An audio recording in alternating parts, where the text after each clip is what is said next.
Hey guys, Jamie here. I'm here with Steff who's a spoonie writer who recently re-released a book called Just Breathe to talk about her experience living with chronic illness. Today we're going to talk about writing and freelancing with a chronic illness. So I'm super excited. Hi Steff, how are you? I'm doing good. How are you? I'm doing so well. Thanks so much for joining me today. So excited to hear sort of what your experience is with writing and freelancing as someone with a chronic illness, and also just to hear a little bit about you. And let's get started. How has your week been? It's been really good, actually. Yeah. What have you gotten up to this week? I had my 16th Humira shot this week. And other than that, I've just kind of been hanging out and spending a lot of time taking care of myself. That's good. And what's your number one self-care activity? Baths. I call Oh, myself like the really? bath queen. Oh, yeah. Do you do like a bubble bath or like Epsom salts or like what? I like to change it up, I love do a little that. bit of everything. I haven't lived in a place with a bath for like 6 months or something, like my new Oh, place, man. and that's my one regret with my Yeah. current place. I love it, but we don't have a bath, which is sad, but Yeah. Oh, I love them. I love that. And and so what would you say is your number one pet peeve? Um, a big pet peeve of mine is when people tell me, like when I tell them about my illness and they just tell me to do yoga. Is that That really I know. Yeah, I know. But do drives me they insane. say, here's my question, because this actually has gone around the chronic illness community, right? There's like it's like a Mm-hmm. meme. Yeah, There's yeah, so yeah. many and one, do people actually say that? Like literally like you should do yoga and it will cure your chronic illness. Yeah, Oh my I've gosh. been on like dating apps on and off for years, and I've gotten that a couple times of people being like, "Oh, well, just do yoga." I'm like, I mean, yoga can They're like help, but it will ignorance. never, yeah, it will never cure Ignorance. it. Yeah. Yeah, well, it helps for me at Hmm. least. But Yeah, for that's the sure. thing. Yeah, sorry. I'm already getting annoyed with you saying that people say that to you. Oh yeah. I definitely got that, and I definitely did yoga when I was had chronic fatigue syndrome. I did it every day because it was like I needed that was the one thing I could do that was um not as physically challenging, to not too physically Hmm. challenging, but it definitely didn't cure. Yeah, like it's not gonna make it go away. So what do you say to them? I just try to like educate them instead of getting mad over it. Yeah. And then depending on how they react to that, if they get like really defensive, then I'll kind of like get defensive back. But no, I just try to educate and be like, well, actually, that does help, but there's no cure for AS or, you know, whatever. Yeah, exactly. And it's actually insensitive for you to say that sort of thing. Yeah. But that's the whole thing. And I've actually, speaking of like educating people, I've actually learned I've been learning recently about letting people know your needs as Hmm. someone living with a chronic condition or a mental health condition, et cetera, because I think, and I don't think this is wrong to have that desire or assumption that people should know, because I think Hmm. that as we build more of awareness, people will start to understand that with spoonies and in the chronic illness community, you do need to be sensitive and you can't say things like that. But unfortunately, we're kind of in this phase where we need to educate people about how to actually talk to someone. Like, um, Yeah. for example, with me, like, have dealt with some mental health challenges and telling people, one thing that people do with me is, "Oh, I'm gonna give you space and not talk to you. Reach out if you need anything." Hmm. Except what I actually need is for them to reach out to me frequently to check in. And by Yeah. frequently, I mean like check in every couple of weeks, message me, say, "Hey, how are you doing?" Because what that tells me is you have capacity for me to hear me say if I'm not okay. Whereas Yeah. Oh, otherwise, yeah. we feel the guilt of reaching out to people, or like, do Yeah. they And have like feeling capacity? Do they have annoying time? or, Yeah. yeah.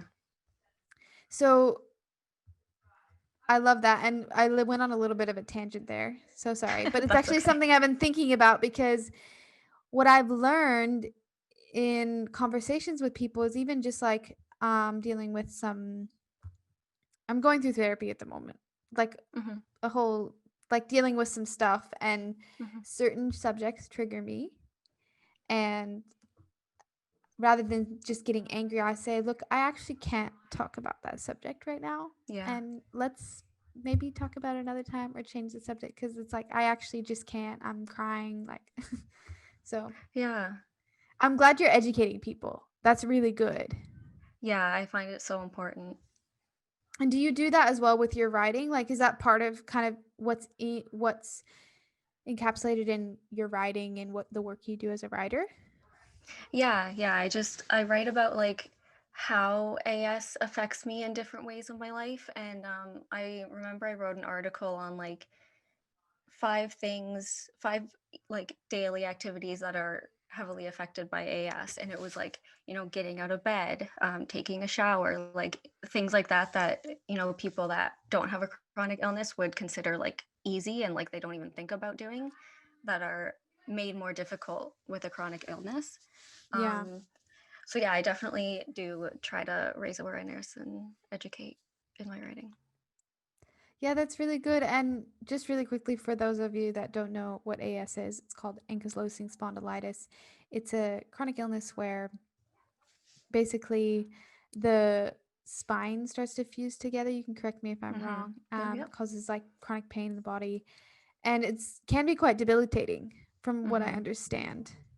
I have had a Yeah. few people come on the podcast that do have it. And yeah, it's just challenging to live with that. And I think it's back to the whole yoga thing. It's Hmm. like as well with that is sometimes I mean, I can imagine with your condition, there's some days where yoga is actually not a good thing to do. Some Yeah, like probably if you're in too much pain, like there's no way I'm gonna get up and, roll my mat out and do yoga. Like I'm just yeah, because gonna it'll make take it it easy. worse. Yeah. Yeah, Yeah. so it's like there's an added layer of yeah, it's helpful sometimes in Hmm. on certain days, but Yeah. yeah, And so it's kind of like you never know what day it's gonna exactly. I be mean, even helpful. for me, Yeah. I this week I ended up hurting my hamstring because I ended up doing an exercise on a particular Mm, day that normally it'd be fine, but I was tired that day and I shouldn't have done it. And then I injured my hamstring, or I think I had a flare up of a previous injury, okay. and I've been out of commission for the last 3 days. Like it hurts Uh, to walk. oh Um, man. So anyway, back like pet peeves aside, I would Yeah. love to hear more about your book called Just Breathe. Where can we find it? How did that happen? What's in the book? I would just want to hear everything about it. Yeah, sure. So it's on Amazon right now. I self-published it with Amazon. And when I first started writing, like I started my website and my like main goal, I was like, okay, one day I'm gonna write a book, I'm gonna like that's like a future goal, but I didn't, see it happening anytime soon. Yeah. And then I'm in an AS support group and there's a girl that I go out with afterwards, and we get coffee or dessert or whatever. And she was telling me that one of her friends self-published with Amazon, and she was like, like you could totally do it. It's a possibility. And I was like, I didn't even like know that was a thing. Like, whoa. So I started thinking about it. I think this was back in January, and then I just started working on it.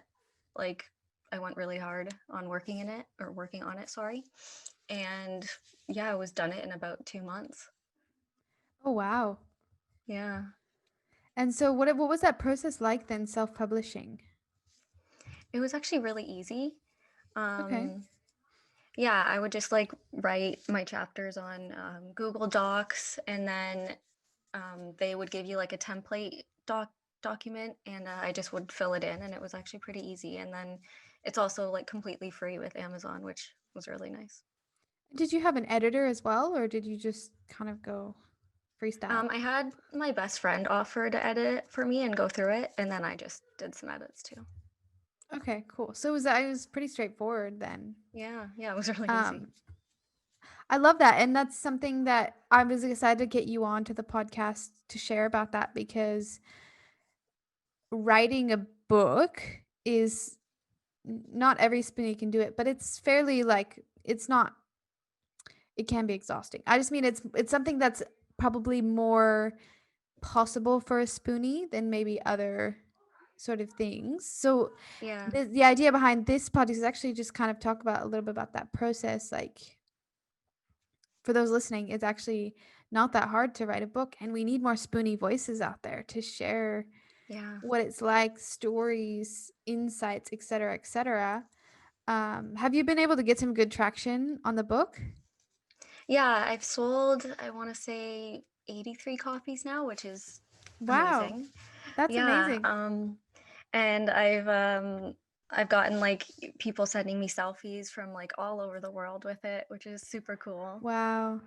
Yeah, yeah, it's super exciting and just like really surreal because I still it's hard to believe I wrote a book and like I see my name on it and I'm like, whoa, it's crazy. Yeah, I love that. And so, what is the book about? So it's contains like short essays about how AS affects my life. And so like I start off with my 3-year journey at the point I wrote it. It was 3 years that I had it and kind of like what it was like to get diagnosed and then my treatments, like I did infusions. And then I like dove into more of the symptoms I deal with, like the fatigue and dating with chronic illness. Yeah. Yeah, grieving who you used to be before you got sick. Yeah. Yeah, wow. So there's a lot of things even in that we could unpack. Mhm. But I want to hear about dating with a chronic illness. Can we Oh my talk about gosh. that? Yeah, it is a, oh my gosh, it's like a wild ride. Yeah, I It's, can imagine. um, yeah, I've had some not so great experiences where people either like right off the bat just write me off as like I remember I didn't answer a message. Like someone said hi and I didn't answer it and like a day later they were like, "Oh, whatever, you have health issues. Bye." And I was like, "Oh, okay." Wow. Like So did you put that's that on your really profile then that you had? No, I didn't put it in my profile, but I would like if I had started a conversation with someone, I think they had seen it probably through my Instagram. Oh, because it's connected to your Yeah. Instagram. Yeah, but I do make sure that I tell people like pretty early on just, to see if there's an issue. There shouldn't be, but to see if this person has an issue with that. Yeah. Um, Going back to the pet peeves, I once got told to eat celery to cure my arthritis, which I was like, I'm sorry, what? And they were like, yeah, What? they were talking about like people did it in like ancient times and everybody knows that, so obviously you should be eating celery. And I was like, you need to like stop It's like talking to me. you need to get out from under your rock. Yeah, I was just like, this is probably the strangest thing I've heard. Have you Um, gotten the people trying to sell you stuff? Not through dating apps, no. Yeah, just on Yeah, Instagram. yes. And then I did meet up with someone and I went on a few dates with them. And at first they were, totally fine with me being sick. And then we had like a good time. And then randomly, like, I forget how far into it, maybe 2 or 3 weeks, they would start messaging me and calling me lazy if I was like in bed all day. And I was like, I'm not Wow. lazy, this is, or I think I was like starting a new med at the time. So I was telling them like, this is a side effect of this medication. Like, I can't help that I'm really like overtired. And they would just like, be really insensitive to what I was going through. And, the classic, like, if you're depressed, just think the opposite. They would tell me, and I'm just like, no, not how it works. And the the final thing that I was just like, okay, you know what, like I'm done with this was he was telling me like, oh, you know what, I just can't understand mental health issues because I've just always been really mentally strong, so I can't relate to that. And I was like, what does that even mean? Yeah, that's wow. So I was just like, yeah, no. I don't know how this has happened, but yeah, it's a struggle, but You're like, then, thank you, there next. yeah, honestly. Just like this is crazy. But then, the majority of people are, it doesn't really phase them, which is Yeah. nice.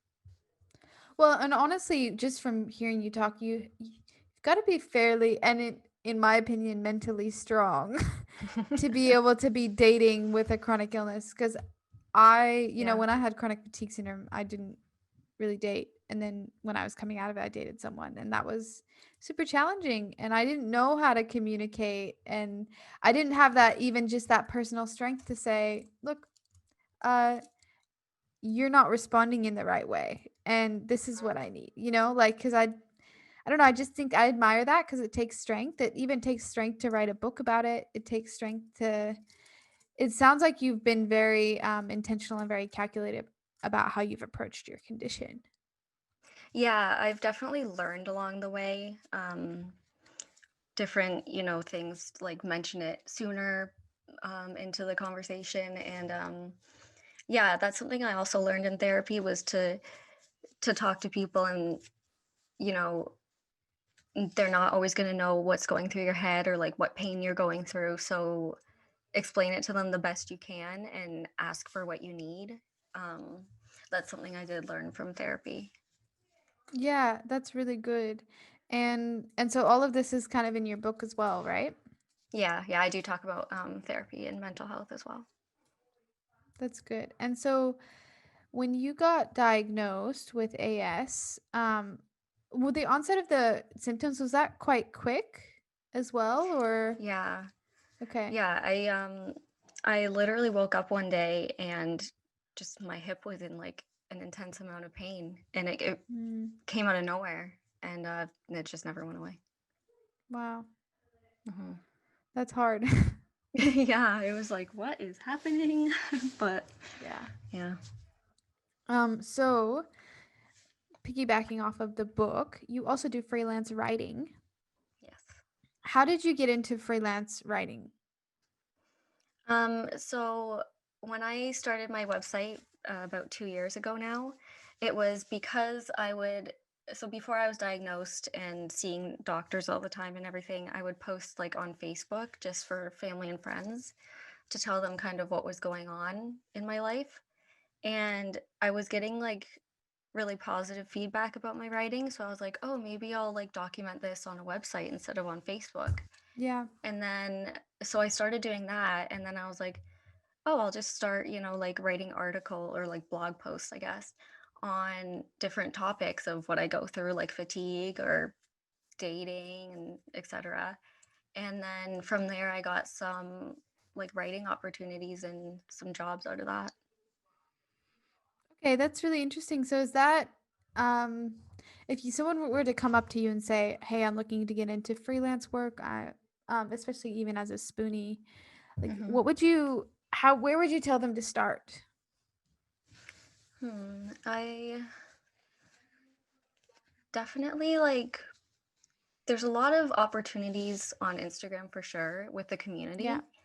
Um, and just, I've been featured on like quite a few Instagram pages to like get my name out there and get Yeah. my story out there. So like that's definitely a place to go. There's a huge community there. So Um, you reckon building sort of an Instagram presence in the yeah, community? yeah, for Yeah. sure. Because that How do that's you what I feel? find, like it's it's really popular, and especially amongst like younger people. Yeah. Um, and then brands are all over Instagram nowadays, so they can find you. How do you feel about on that note though, like someone that wants to, I guess, work with the spoonie community who's not a spoonie themselves? How do Hmm. you think this is a sort of random question, but like what how do you think they should approach that? Or if they should? Um, it's definitely like, don't shy away from it, because all we want really is more awareness for our conditions, Yeah. and just like give us a voice. And like a place to be our true selves about our Yeah. symptoms, and just, yeah, to be like open and honest. That's always what I try to be. And so like give us that platform for sure. Yeah, totally. I think it's so interesting to me because I have chronic hope and then I have my own personal Instagram and I do Hmm. completely different things on either of them. I don't really post much on my personal one, but Okay.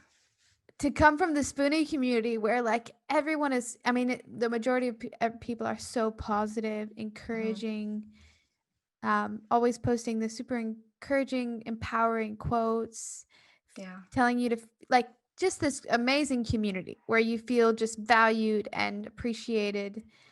And then coming into like the normal Instagram where it's like, how do I I almost feel more genuine on my chronic hope as opposed to Yeah.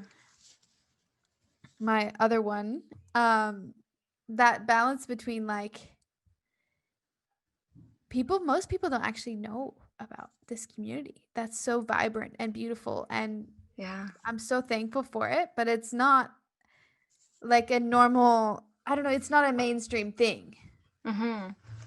Yeah. I think just trying to like widen that and make it more mainstream. And because, yeah, you can post about like you're having a crappy day, you're not feeling well, and people will like pick you up and tell you like, it's okay, take a few days off, like take whatever you need. It's not, it's not a weakness, like it's a strength to show what you need and what you're going through. And yeah, I would say like I see that on Twitter because I don't really tweet a lot about my illness. So seeing Mm, that like it's just totally different as like from the community on Instagram that I'm a part of. It's just like, I don't know, yeah. it's just such a positive thing, and it's really good for your mental health as well, I find.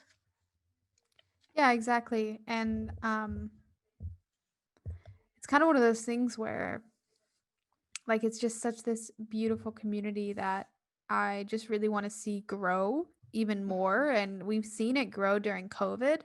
There's just Yeah. this it's just interesting how it's evolved, and I do have talked about this with a few other people.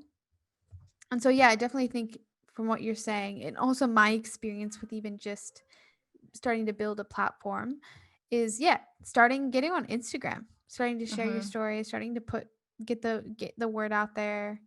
And sounds like you also started a blog, and Yeah. that's kind of what led. Did you start your blog before you started your Instagram?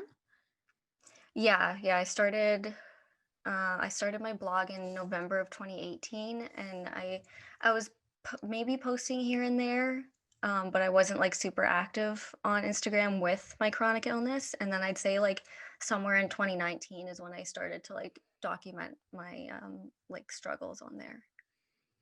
Okay. And did people just approach you like by email and say, "Hey, like we love what you're writing. Can you write for this?" and then kind of pay you? Is that how it came about? Yeah, yeah, through email. And I have gotten a few opportunities through Instagram as well, but that was like more when it took off. But yeah, initially it was through my website and then through my email. I would get some writing opportunities.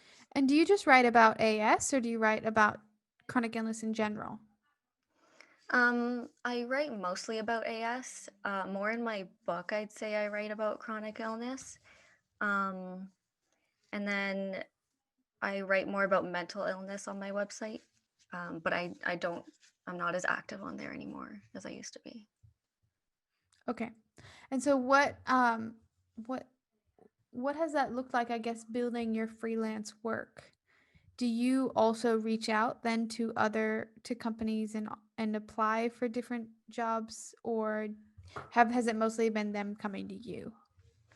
For the most part, it's been them coming to me, just because I just feel like very overwhelmed a lot of the time with just my fatigue, that Yeah. like I don't actively search things out. But then I have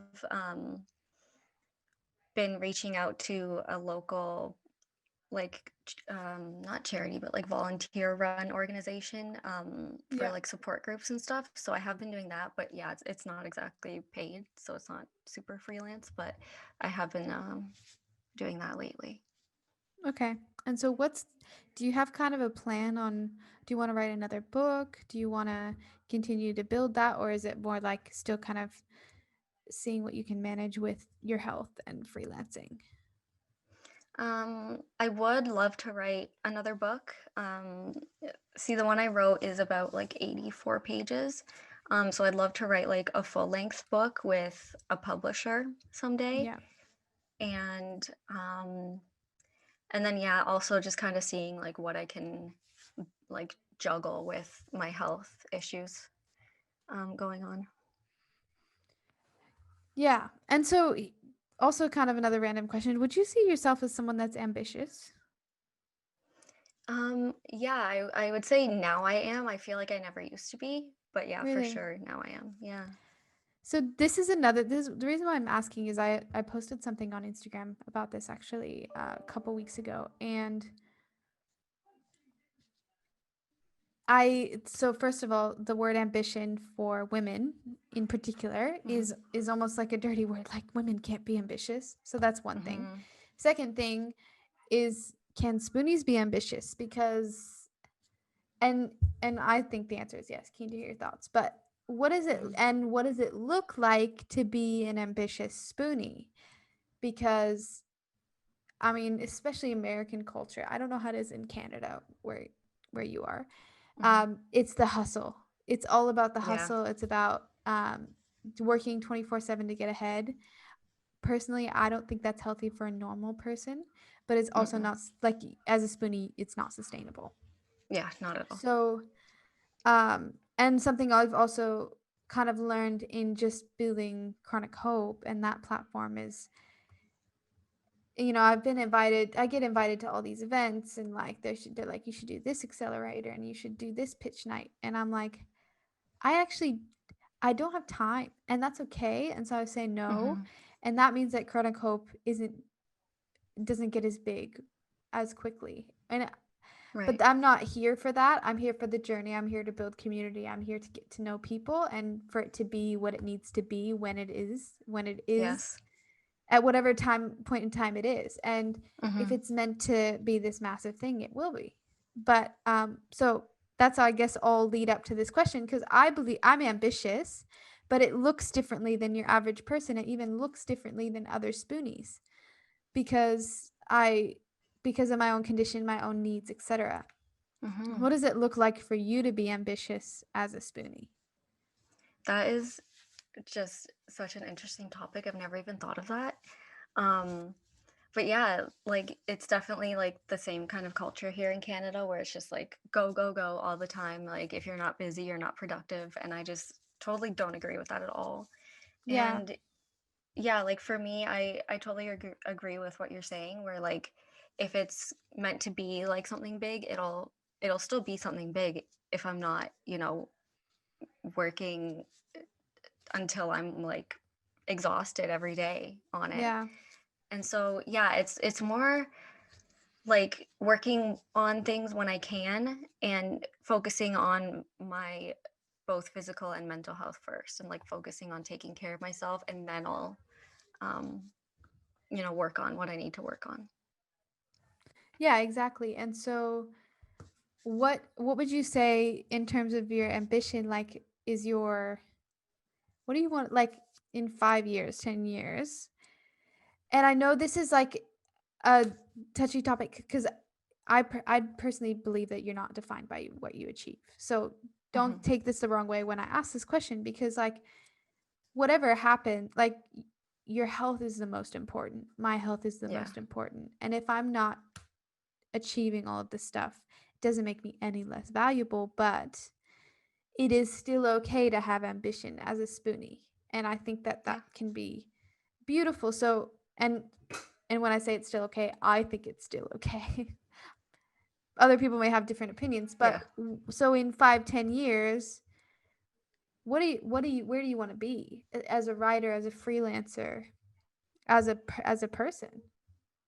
Yeah, I'm hoping just to have spread more awareness and yeah, like written a full length book And kind of like what I just want to work on for the future is just, getting AS and other chronic illnesses like out there in the mainstream and like seeing it more in media and Yeah. just having it more like normalized. Like it doesn't have to be hidden like it kind of is now. And obviously the community is working on getting it out there. But yeah, I just want to like work harder on making that achievable. I love that. And it's so important what you're saying. I don't know if you follow chronic illness influencer called, I think it's Mr. Colitis Crohn's. No. He, but he has a stoma and he raises awareness through his Instagram, and he has like hundreds of thousands of TikTok followers and does these Oh, wow. videos, answers questions, and it's like, and then he gets people that are commenting and saying like, I can't believe you're doing this. That's gross. Like, Mm, because it's essentially part of your intestine is protruding out of your yeah. body, and then you put a bag on top of it, and that's how um, that's how your feces can leave the body. Anyway, he actually shows the stoma, and it's beautiful because there's so many people living with a stoma, and they have a stoma bag, et cetera, et cetera. And but then he gets so much hate. People are like, why are you showing that? Why are you doing that? And it's like, but then he has like, I think it was like 25 million views on one of his videos of him Wow. showing how he changes the bag. And I'm saying all of this because it's also, I think, takes a level of vulnerability for us spoonies to grow the community, because I'm not necessarily doing this just to build engagement. But what I realized with building Chronic Hope is that the best thing for the community was I needed to share more about my story, be more vulnerable about what I'm going through. I'm a private person. So me doing that is actually not easy, but I do it because I just because me sharing my story, me being authentic and vulnerable is actually what makes people understand what it's like living with a Yeah. chronic. So that was a little bit of a tangent, but I love what you're saying because I think that's what we all want, is have that awareness, feel seen, Hmm. feel like when we tell someone we have a condition, they are educated enough to more the majority of time know what to say and know how Yeah. to handle it. You know what I mean?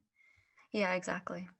And I think you writing a book and you continuing to build your Instagram and writing and freelancing, like that's what we need. We need that. And whatever it is, and within the limitations of your own condition, which is totally fine to have those limitations, it's almost, I think sometimes when you do put stuff out, it's more powerful because it comes from a place of like having blood, sweat, and tears, Yeah.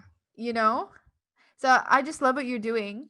Thank you for Thank you. putting out a book. Thank you for coming on the podcast and Yeah, of just course. sharing. And I firmly believe, I'm really believing for in 5-10 years time that it will be start to become more mainstream. And we're because there's so many of us doing something about it. Hmm. Yeah, And there's a huge community. yeah, and actually you and I both participated in pass the spoon challenge on Instagram, where um we threw the spoon at each other from like, it was a real, you guys can go and look for it on our both of our Instagrams. Hmm. Yeah, that And was fun. yeah, but it's just raising that awareness and also connecting with people from all around the world, because that's the other blessing from this community is, had we not met on Instagram, I would never have met you, most Yeah, likely. exactly. Yeah. And getting to know people from all over the world who you immediately connect with, because it's like we have that shared experience of like, I can tell you I have one spoon today and you're going to know exactly what that means. Yeah, exactly. So, And yeah, and like just being able to be like vulnerable with someone and them knowing how to respond. Because yeah, they've been through something either exactly the same or something similar. It's really nice. Like I have friends from all over. and Yeah. it's awesome. I love that. And so, on that note, for people that are either new to the community or been in the community for a while, what do you have any recommendations for them in terms of like books? What are you listening to at the moment? What are you reading? What shows, podcasts, all that sort of thing? So at the moment, I'm actually reading, it's this book. It's called Vagina Problems, because this girl has like endometriosis and Oh, other nice. illnesses. And so it's by Lara Parker, and she just writes about like, I forget how many years it took for her to like get a diagnosis. But yeah, I haven't seen like a whole lot of books put out by people with chronic illnesses. Yeah. So it's like really, even though I, don't really relate to anything she has, it's like we kind of have similar experiences with like Yeah. not being diagnosed and not being believed by doctors, and yeah, just raising awareness on that. So yeah, that's Yeah. what I'm reading at the moment. Okay. Awesome. And then what are your top 3 Instagram accounts that you like to follow? Definitely House of Spoons, which you know her. Oh, I love her so Yeah. much. Yes. Um, yeah, she's She came on the amazing. podcast like 2 weeks ago. Oh wow. Yeah, she's awesome. And then I follow Grace is very unwell. She actually just had kidney stone surgery today, and so she was Wow. kind of documenting that. And oh my gosh, there's so many. Um, I'm trying to think just off the top of my head. I'm kind of blinking. That's okay. 2 is already a lot. Yeah. That's really good. And I what's mean, your I follow favorite? so many, but Yeah, I yeah. mean, same. I could list like 10 of my favorites. You know what I mean? Yeah. Um, what is your favorite TV? Are you watching TV at the moment? Netflix? Yeah, TV. Yeah. So what's your number one show? Lately I have just been watching actually The Bachelorette. And I it's love just a that. very good distraction for from the world at the moment. Is this the American one? Or do you Yeah. guys have one? Okay. Do you have a Yeah, we don't. Canadian one? I feel like we used to, but it didn't last long. I think actually the Canadians come to America now that I think about it. Yeah, yeah. There's like always Or one or two Canadians. yeah, I love that. Yeah. Okay, well, thank you so much again for coming on the podcast, sharing your journey, your story, like what it's like for you freelancing, ambition, dating. Like we talked about so many things. Yeah. Um, This is awesome. time has flown by. And again, thanks for your time. Love chatting with you. We will put all of your book information and those accounts you mentioned, books you mentioned in the show notes for our listeners. So those of you listening, you can go Awesome. to our show notes and check out her book. And have a great rest of your day and week. Yeah, thank you. You too. This is awesome.